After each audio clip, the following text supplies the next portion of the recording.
1,00,000 మంది శివభక్తులతో కలిసి మహారుద్రాక్ష పూజలో పాల్గొనండి. వెంటనే కాల్ చేసి మీ పేరును నమోదు చేసుకోండి.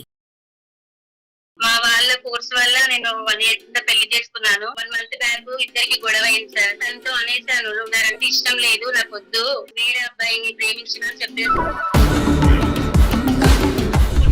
బయటికి తీసుకెళ్ళాను సార్. తీసుకెళ్తే ఆ అబ్బాయి కూడా అక్కడికి తీసుకొచ్చిండు. అబ్బాయి ఇష్టపడ్డావు కదా, ఆ అబ్బాయికి ఇచ్చి నేను నీకు పెళ్లి చేస్తాను. ఇష్టపడ్డ అబ్బాయికి నిన్ను చేసుకోవడానికి రెడీయేనా? రెడీగానే ఉంటారు. నా మనసులో వేరే వాడు ఉన్నాడంటే ఏ మగాడు, ఎంత బంగారమైన మగాడైనా ఎందుకు ఒప్పుకుంటాడు? ప్లీజ్ సార్, మీరు ఎలాగైనా సరే కానీ నాకు కావాలి సార్.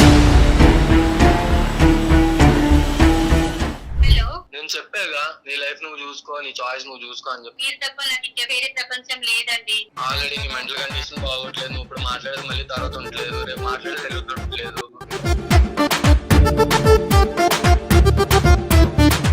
వాళ్ళకి బుద్ధి గడ్డితింది. కానీ పెళ్లి అనేది ఒక పెద్ద తంతు కదా నాన్న. 1 year పాటు జర్నీ చేశారు. అందరూ వచ్చి చేసినటువంటి ఒక తంతుకి రేపు మీరు పెళ్లి చేసుకోండి అంటే అదేం లెక్క? నువ్వు ఆమె లవర్ తో కలుపుతాను, అయినా సరే ఆమెకి ఇంకా ప్రాబ్లం అని నాకైతే ఇప్పటికీ అర్థం కావట్లేదు. ఆమె హ్యాపీగా ఉండదు, నేను హ్యాపీగా ఉంటాను. అప్పుడు లవ్ చేసిన అతను కూడా హ్యాపీగా ఉండట్లేదు.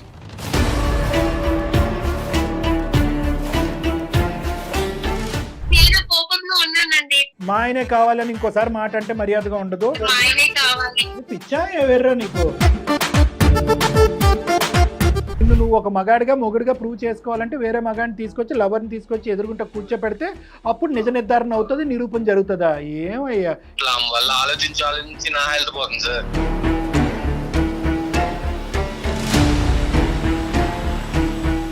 మీ ఆయన తీసుకురాలేదు, రేపొద్దున ఇంకో గొడవ అయింది నీకు మీ ఆయనకి మధ్యన, అప్పుడు ఈ ఇంట్లోనే ఉంటామని గ్యారంటీ ఏంటి? మీరే ఎలాగైనా ఆమెకు అర్థమయ్యేటట్టు చెప్పండి సార్ కొంచెం. అదే చేస్తున్నావు బాబు ఇందాక నుంచి. ఆవిడకి మా ఆయన కావాలి మా ఆయన కావాలనే పాట తప్ప ఇంకొకటి అర్థం కావట్లేదు ఆవిడకి. ఇప్పటికి కూడా నువ్వే కావాలి అనే మాట మీద మనం ఇప్పుడు ఓటు వేయలేమంటావు. అవును సార్, ఫైనల్లీ ఆమె హ్యాపీగా ఉంటే నాకు కావాలి సార్, అదే ముఖ్యం.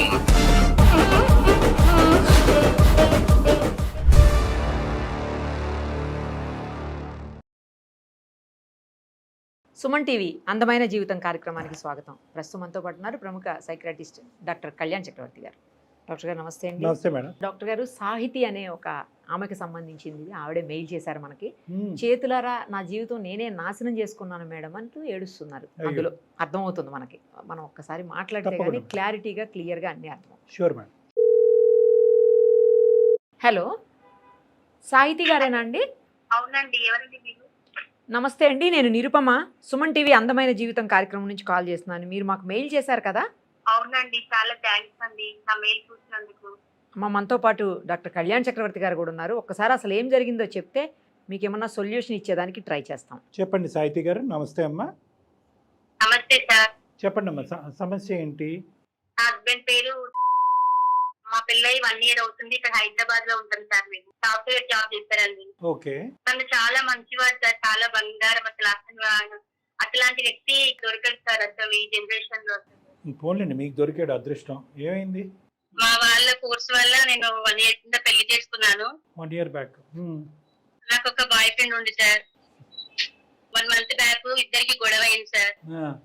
గొడవ అయితే నేను తనతో అనేసాను, నువ్వు నాకంటే ఇష్టం లేదు, నాకొద్దు, వేరే అబ్బాయిని ప్రేమించిన చెప్పాను సార్ నేను. బుర్ర ఉందా అమ్మా? సర్లే చెప్పండి. తను మొన్న ఫుడ్కి బయటికి తీసుకెళ్ళాను సార్. తీసుకెళ్తే ఆ అబ్బాయిని కూడా అక్కడికి తీసుకొచ్చిండు. నేను ప్రేమించిన అబ్బాయిని, లవర్ని. నువ్వు ప్రేమించిన అబ్బాయిని ఎవరు తీసుకొచ్చారు? మా హస్బెండ్ తీసుకొచ్చింది సార్. ఎలా కనుక్కున్నాడు? ఎక్కడ పట్టుకున్నాడు? ఎక్కడ తీసుకొచ్చాడు? ఎలా కనుకుంటో తెలియదు సార్. ఫోన్ నెంబర్ తీసుకొని అతను పిలిపించినట్టుండి సార్. అయితే అక్కడికి ఆ అబ్బాయిని కూడా తీసుకొచ్చిండు. తను నేను మాట్లాడుకున్నాము. అయితే ఏమంటున్నాడంటే, నువ్వు సంతోషంగా ఉంటలేవు, నేను సంతోషంగా ఉంటలేను, నువ్వు ఆ అబ్బాయిని ఇష్టపడ్డావు కదా, ఆ అబ్బాయికి ఇచ్చి నేను పెళ్లి చేస్తా నేను అని చెప్పింది సార్. మరి ఇట్లా ఎందుకు అంటుండో నాకు అర్థం కాలేదు అసలు. మరి మీది నిజం, నీ కళ్ళని నిజం చేశాడు అతను, అంతే కదమ్మా? నీకు అది మనసులో ఉన్న మాట కక్కేవు టెన్షన్లో. అతనేమో వచ్చి నీ కళ్ళని నిజం చేయడానికి రెడీ అయిపోయాడు మీ ఆయన.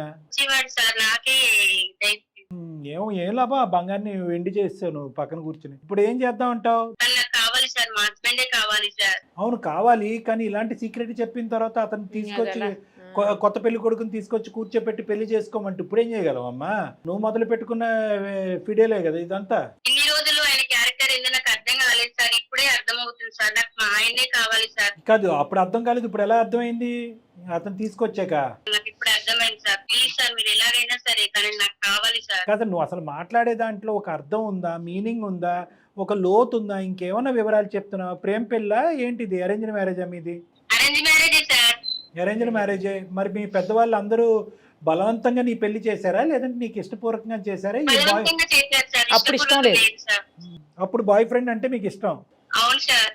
మరి అదే అడగవలసి. ఇప్పుడు పెళ్ళయి సంవత్సరం అయిన తర్వాత మీరిద్దరేదో ఒక చిన్నపాటి గొడవ పడేటప్పటికి నా మనసులో వేరే వాడు ఉన్నాడంటే ఏ మగాడు, ఎంత బంగారమైన మగాడైనా ఎందుకు ఒప్పుకుంటాడు? యాక్సెప్ట్ చేస్తారు. ఎందుకు యాక్సెప్ట్ చేస్తాడు మేడం? అవును సార్, కరెక్ట్. మీ ఆయన అనుకోవటం లాంటిలో తప్పే ఉంది. వేరే అబ్బాయిని ఇచ్చి పెళ్లి చేసినప్పుడే మా ఆయన మనసు ఏంటో అర్థమైంది సార్. అంటే అందుకే నువ్వు నాకు రెడీ మా ఆయనే అయిపోయావా? కావాలి. దాకా తెలిసింది. కాదు నువ్వు రెడీ అమ్మా? లేదు సార్, నాకు నా భర్తే కావాలి. ఓకే. సరే మరి ఆ మాట ఎందుకు అన్నావు మీ ఆయనతో, నా మనసులో వేరే వాడు ఉన్నాడని? అప్పుడు కోపంలో అనేసింది. ఏదో పరువు కోసం ఈ అమ్మాయి ఇలా ఒప్పిస్తుంది అనుకుంటుంది సార్. నాకు మాత్రం నా భర్తనే కావాలి సార్. నేను ఇష్టపడ్డ అబ్బాయి వద్దు సార్ నాకు. ఈ ఇష్టపడ్డ అబ్బాయికి నిన్ను చేసుకోవడానికి రెడీయేనా?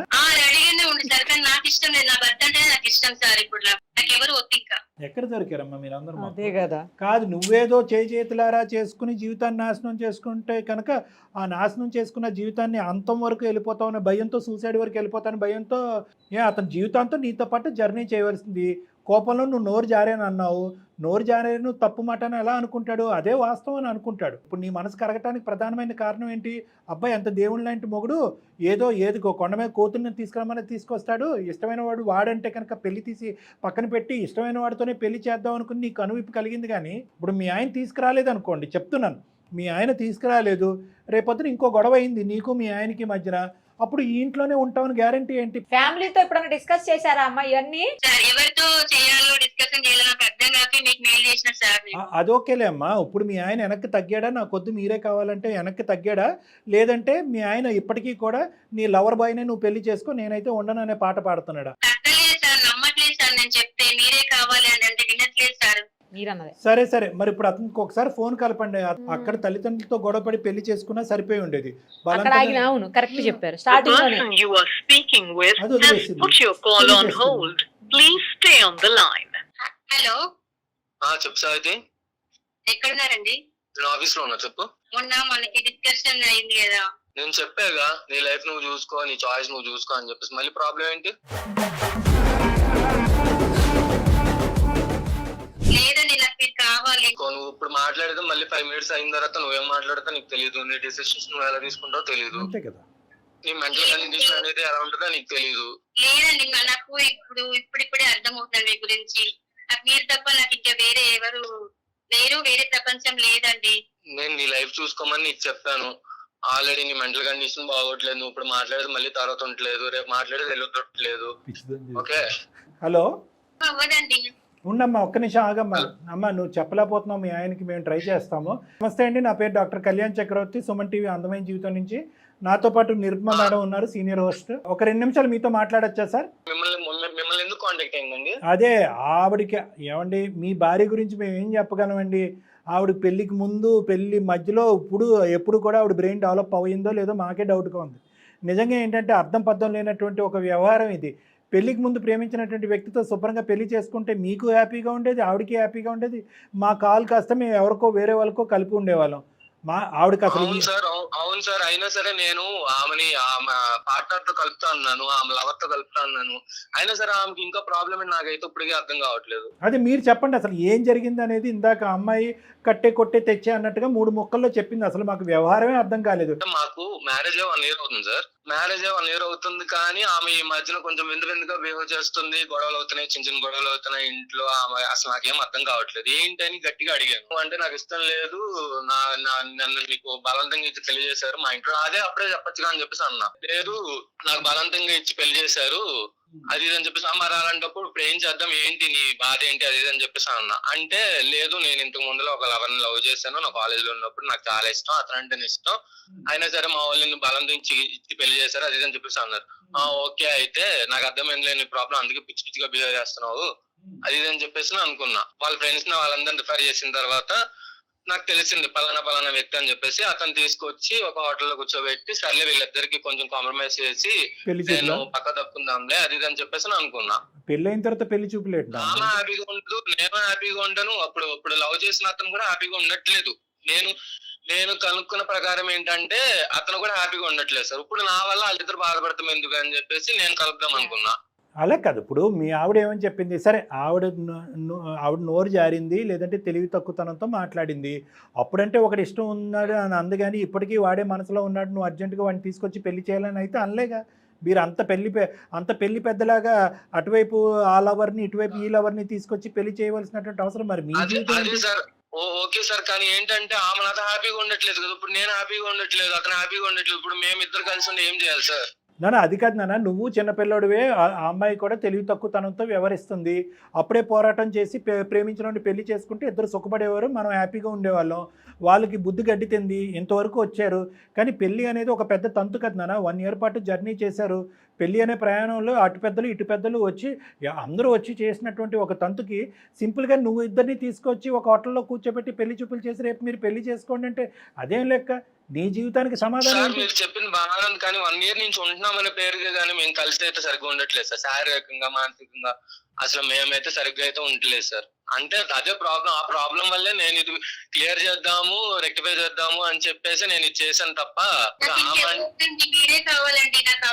నువ్వు ఉండమ్మా, ఇంకా అక్కడి నుంచి అదే పాట, మీరే కావాలి అడేమన్నా ఐస్ క్రీమా కావాలి అలా కాదు, ఉండండి, ఆగండి. మీరే కావాలంటే ఈ బుద్ధి ఉండాలి ఇప్పుడు బుద్ధి.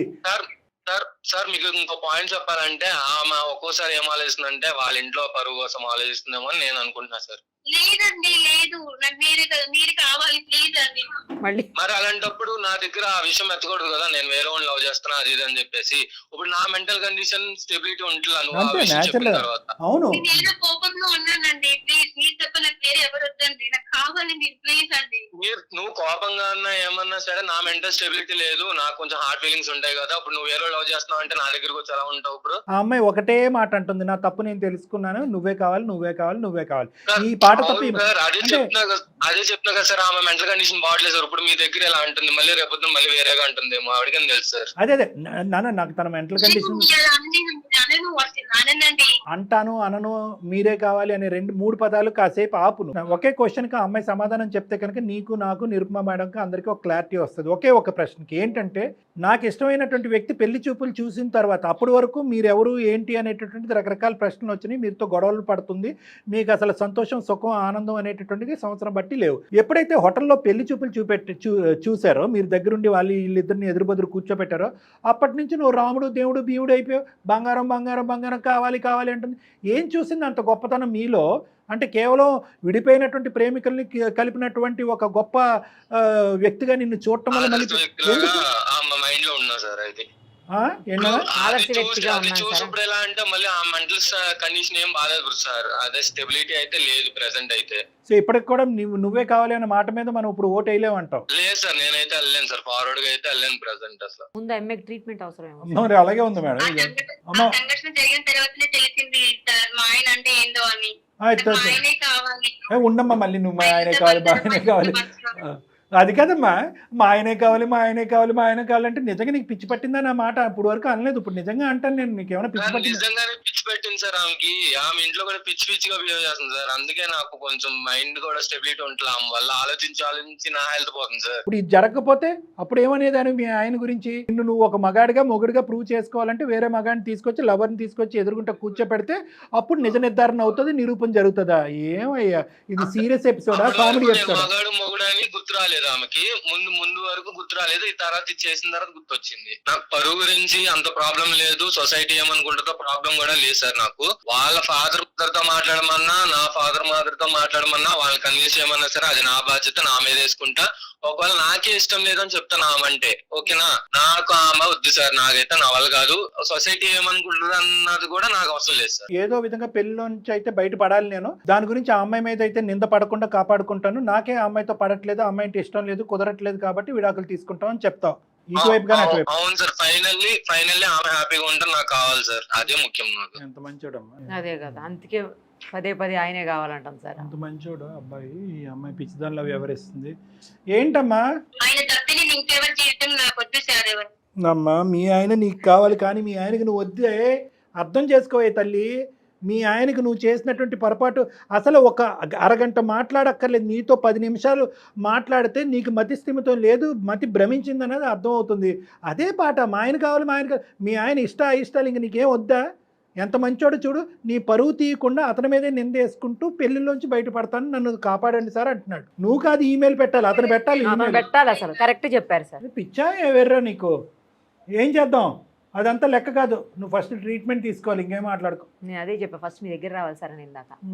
నీకు అసలు బాగాలే, మనసు బాగాలేదు, ఆలోచన బాగాలేదు, బ్రెయిన్ అసలు బాగాలేదు. ఆ లవర్తో బ్రేకప్ అయిన దగ్గర నుంచి నీ మైండ్ మతి భ్రమించినట్టుంది. వాడు అలాగే అయిపోయాడు, నువ్వు అలా అయిపోయావు. మీ ఇద్దరు పెళ్లి చేస్తే ఇద్దరు పిచ్చోళ్ళు అవుతారు. అక్కడ అంత చండాలంగా ఉంటది. మీరే అలాగే నాకు అర్థమయ్యేటట్టు చెప్పండి సార్ కొంచెం. అదే చేస్తున్నావు బాబు ఇందాకటి నుంచి. ఆవిడకి మా ఆయన కావాలనే పాట తప్ప ఇంకొకటి అర్థం కావట్లేదు ఆవిడకి. దయచేసి ఓకే, ఆ అమ్మాయి మీద ఈరోజు మనం కామెడీ చేసుకుని ఇంకో విధంగా మాట్లాడుకున్నా. ఈరోజు ఆ అమ్మాయి మానసిక పరిస్థితి బాగాలేక ఆ అమ్మాయి ఇలా వ్యవహరిస్తుంది అన్నది మనకు అందరికీ అర్థమైంది.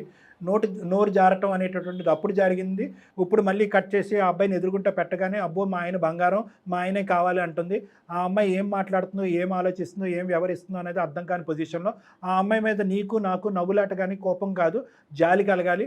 ఆ అమ్మాయికి పెద్దలతో మాట్లాడి ఒక ట్రీట్మెంట్, అట్లీస్ట్ కౌన్సిలింగ్ వరకైనా తీసుకొచ్చే విధంగా మేము ప్రయత్నం చేస్తాం. ఒక్క నిమిషం విని, దయచేసి తొందరపాటు నిర్ణయాలు తీసుకోవద్దు. ఎందుకంటే నీ జీవితం ఆగమవుతుంది, ఆ అమ్మాయి జీవితం కూడా ఆగమవుతుంది. దీని వెనకట్లు ఉన్న పెద్దలందరూ కూడా చాలా భయంకరమైనటువంటి నిరాశకు గురవుతారు. ఒక్క ఆఖరి ప్రయత్నంగా చేద్దాం ఆ అమ్మాయిని. ఎందుకంటే ఇది విచిత్రమైనటువంటి కేసులాగా నాకు అనిపించినా కూడా ఆ అమ్మాయిని ఒక్కసారి నీ చేతుల మీదుగా నువ్వు ఆ అమ్మాయిని తీసుకుని నా దగ్గరికి ఒకసారి క్లినిక్కి రా, ఓకేనా? అమ్మా, మా ఆయనే కావాలని ఇంకోసారి మాట అంటే మర్యాదగా ఉండదు. నీకు ఒకటే చెప్తున్నాను, నీకు ఆలోచన శైలి మనస్తత్వం బాగాలేదు. ఒక్కసారి మీ ఆయన నా దగ్గర తీసుకొస్తాడు, నేను కౌన్సిలింగ్ చేసుకుని ట్రీట్మెంట్ తీసుకుంటాను. నీ ఆలోచన ఏమైనా మార్పు వచ్చి, నీ మాట తీరులో ఏమైనా మార్పు వచ్చి నిలకడైనటువంటి మనస్తత్వం నీకు డెవలప్ అవుతే కనుక అప్పుడు మా ఆయనే కావాలని నువ్వు అను. అప్పుడు అది యాక్సెప్ట్ చేస్తాడో లేదో మీ ఆయన్ని అడుగుదాం, ఓకేనా? రైట్. అది నేను నీకు ఇచ్చేది. నీకు చాలా పెద్ద మనసు అనేది నాకు నిరుపమా మేడంకి అయితే అర్థమైంది. ఎందుకంటే మేము చేసినటువంటి ఇన్ని ఎపిసోడ్స్, కొన్ని 100 ఎపిసోడ్స్ చేసాం మేము. ఎక్కడా కూడా భర్త ఇంత పెద్ద మనసు చేసుకుని ఈ విధంగా స్మూత్గా స్పందించేటటువంటి విధానానికి మేము అందరం హర్షిస్తున్నాం, అభినందిస్తున్నాం. కానీ దాన్ని ఇంకొంత దూరం పట్టుకెళ్ళమని చెప్పి నిన్ను రిక్వెస్ట్ చేసుకుంటున్నాం మేము. ఎందుకంటే నువ్వు వేరే అబ్బాయిని తీసుకొచ్చి మీరు సుఖపడండి, నేను సుఖపడతాను అనే మాట చాలా గొప్ప మాట. దానికంటే మించినటువంటి మాట ఏంటంటే, ఇంత పిచ్చిగా మాట్లాడినటువంటి ఈ అమ్మాయిని పెద్దలు ఎవరు కూడా అవమానించి నిలదీసి నిందించకుండా ఆ భారాన్ని నీ నెత్తి మీద వేసుకుని కూడా బయటపడటానికి ట్రై చేసావు. దాన్ని కూడా మేము అభినందిస్తున్నాం. కాబట్టి నిన్ను ఇంకొక రిక్వెస్ట్, ఈ అమ్మాయిని ఇంకో విధంగా చూడకుండా, ఆ అమ్మాయి మానసిక పరిస్థితి బాగాలేదని నువ్వే అంటున్నావు, మెంటల్ బ్యాలెన్స్ బాగాలేదని నువ్వే అంటున్నావు. కాబట్టి ఆ అమ్మాయికి నేను ట్రీట్మెంట్ ఇస్తాము. వాళ్ళ పెద్దలకు కూడా చెప్దాం. ఏమని చెప్దామంటే, ఈ సబ్జెక్ట్ ఏమీ చెప్పద్దు మనం. ఈ అమ్మాయి ఇంట్లో వ్యవహరించే తీరు పద్ధతి బాగుండట్లేదు, మర్చిపోతుంది, ఆలోచన శైలి అనేది స్మూత్గా లేదు. కాబట్టి వాళ్ళ పేరెంట్స్ యొక్క సపోర్ట్ కూడా తీసుకుని ఫస్ట్ మీరిద్దరు రండి, తర్వాత అవసరమైతే వాళ్ళ పేరెంట్స్ సపోర్ట్ చేసుకుని ఈ అమ్మాయిని ఫస్ట్ మానసికంగా ఒక 4 నుంచి 6 వారాల్లో సెట్ చేసేస్తాను నేను. సెట్ చేసిన తర్వాత నువ్వు ఒక్కసారి చూడు, మార్పు వస్తే వెల్ అండ్ గుడ్, మీరిద్దరు కలిసి ప్రయాణం చేద్దరు. కానీ నీకు నచ్చే విధంగా మార్పు వస్తే ప్రయాణం చేద్దరు. లేదు సార్, అదే పరిస్థితి కంటిన్యూ అవుతుంది, నాకు ఉండేటటువంటి 100 ఏళ్ళు నేను ఇలా హరించైపోయేటటువంటి విధంగా నేను ఈ అమ్మాయితో భరించలేను అనే ఆలోచన నీకు వస్తే కనుక నీ స్వేచ్ఛకి మేము టోటల్ రెస్పెక్ట్ ఇస్తాం. నేను ఎటువంటి విధంగా బలవంతం పెట్టలేం. కాబట్టి నీ డెసిషన్ ఒక 6 వీక్స్ వరకు పోస్ట్పోన్ చేయమని రిక్వెస్ట్ చేస్తున్నాను. ఓకేనా? రైట్. ఓకేనమ్మా. నువ్వు మారేవో లేదో చెప్పాల్సింది మేమమ్మా, మీ ఆయన నీకు కావాలో లేదో చెప్పాల్సింది కూడా మేమే. కాస్త ఓపిక పట్టమ్మా. అతను 6 వారాల పాటు ఓపిక పట్టాను రెడీగా ఉన్నాడు. నువ్వు దయచేసి నా ట్రీట్మెంట్కి రా, అన్ని సవ్యంగా ముందుకెళ్ళటానికి అవకాశం ఉంది. అడ్రస్ పంపిస్తాను, రండి. ఇద్దరు రండి. అన్ని తొందరపాటుతాను. ఈ అమ్మాయిని వాళ్ళ పేరెంట్స్ అసలు ఏ స్థాయిలో అవస్థలకు వాళ్ళు లోనయ్యారు అనేది ఇప్పుడు అర్థం అవుతుంది. ఎప్పుడో చేయవలసినటువంటి ట్రీట్మెంట్ లేదంటే ఎప్పుడో చేయవలసినటువంటి కౌన్సిలింగ్ అనమాట. ఎనీవే అబ్బాయి మంచోడు అవటం అనేది మనకి ఈరోజు అదృష్టం. అంతే అంతే విషయం చూడండి సార్, అతను మంచోడన్న విషయం అర్థమయ్యి మళ్ళీ మన దాకా వచ్చింది. అవును. పోగొట్టుకోవటం, ఆ రిలేషన్ పోగొట్టుకోవటం, అవును మేడం. బంధాన్ని తెంచుకోవటం ఇష్టం లేక మన దాకా వచ్చింది. Absolutely madam. ఆ విషయంలో తెలివైంది. She understand the value of the relationship. ఆ అంతే, రిలేషన్షిప్ యొక్క అంతే. వాల్యూని అర్థం చేసుకుంది. Correct madam.